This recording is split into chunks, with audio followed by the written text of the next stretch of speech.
Oh, hi. I'm Owlbear Rogue. Welcome to the cave.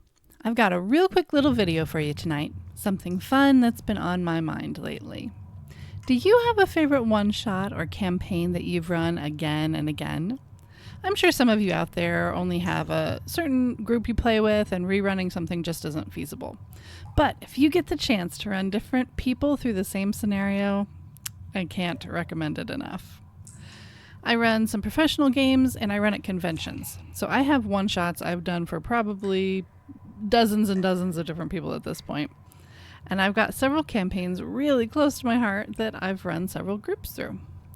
The most entertaining thing to me about D&D, and the thing that's helped me to grow as a DM more than anything else, is seeing how different people, different brains, different imaginations solve the same problem.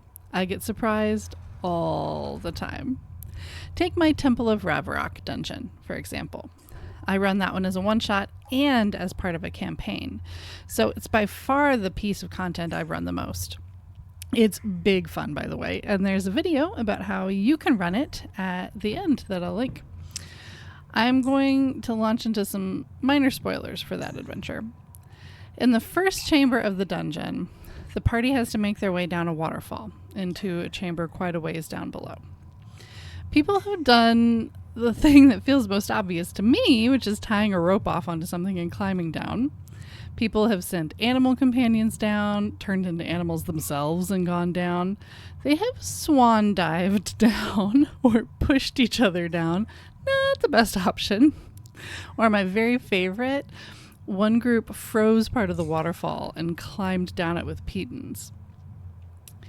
In the chamber below, they'll most likely encounter a baby mimic pretending to be a jewelry chest and a mama mimic posing as a door. My mind was blown. I was so excited when the last time I ran this at a convention, one of my players had the baby mimic stuck to one hand and his other hand stuck on the door. Side note, there's no official baby mimic stat block, so I've made it a thing in my world that the young ones stay sticky all the time and not just when they're in the form that they're hiding in.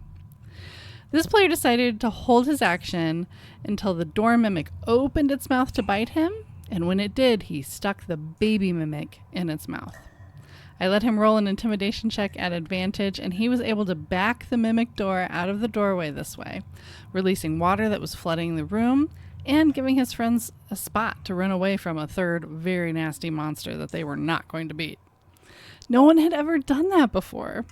But then a few days later, I ran it again, and someone else did the exact same thing. I love that. There's nothing better than having your mind blown by a new idea for what is for you, an old problem. When things like this happen in a one-shot, it's exciting enough. But when they happen in a campaign, it can sometimes have big implications for the story. Things that, if you let them, can echo through to the very end, making the campaign unique to that group and keeping you on your toes. I hope it goes without saying that flexibility and collaboration are essential for being a DM, but having the confidence to let a story wander off in a direction you never expected, it can be intimidating. I get that, especially for newer DMs. I let what my players are focusing on tell me what the story is about now. And it might be very different from what I thought that story was going to be about when I did my prep the night before. It's something I embrace. I let my players tell me what's important to them, and then I let what's important to them tell me what happens next. Small example from Wild Beyond the Witchlight. Very, very minor spoilers here. Also, side note, if you are one of my players in a Witchlight campaign, skedaddle on out of here for this part. Go on. In the Kingdom of Yawn, the players run into a pair of NPCs.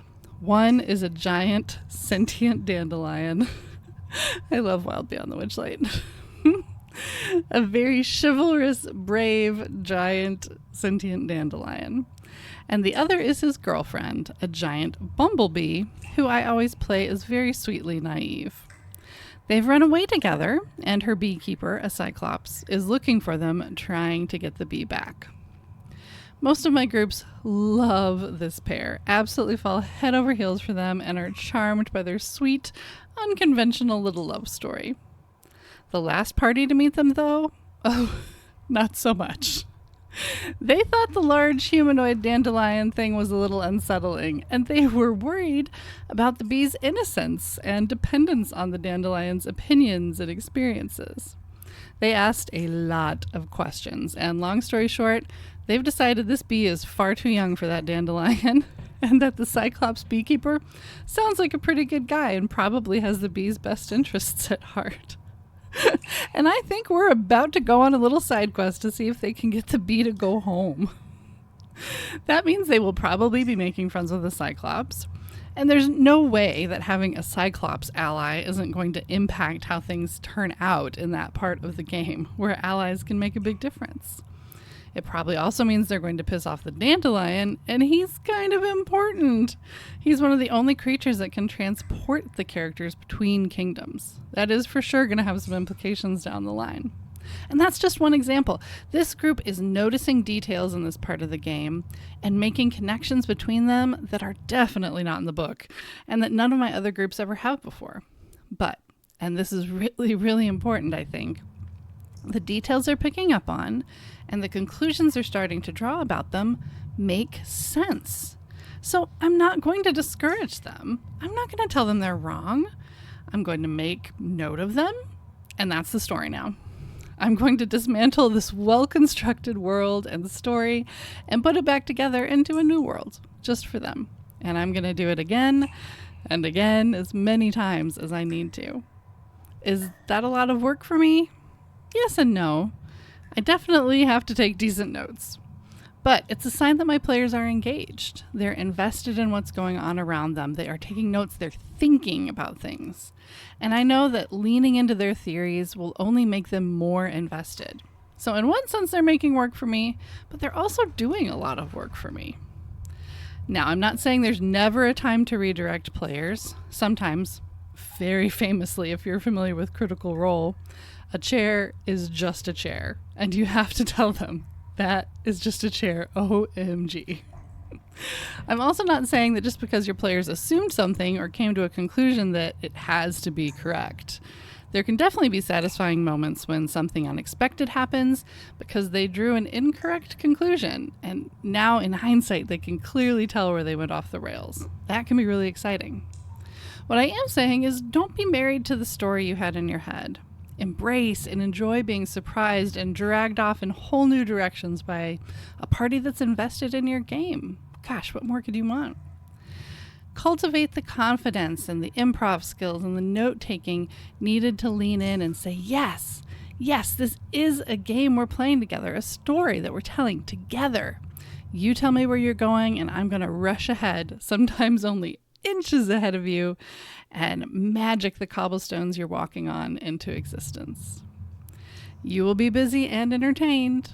Your players will be rewarded for thinking big, creative thoughts and investing in your world. Everyone gets the excitement of having no idea how the story is going to end. Thanks for the warm welcome back last week, folks. It's very good to be back with you all again.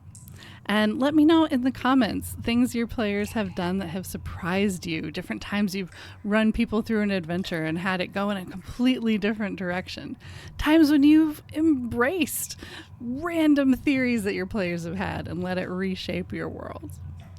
Thanks again, everyone, for exploring the feminine urge to run off with a charming dandelion man with me, Owlbear Rogue.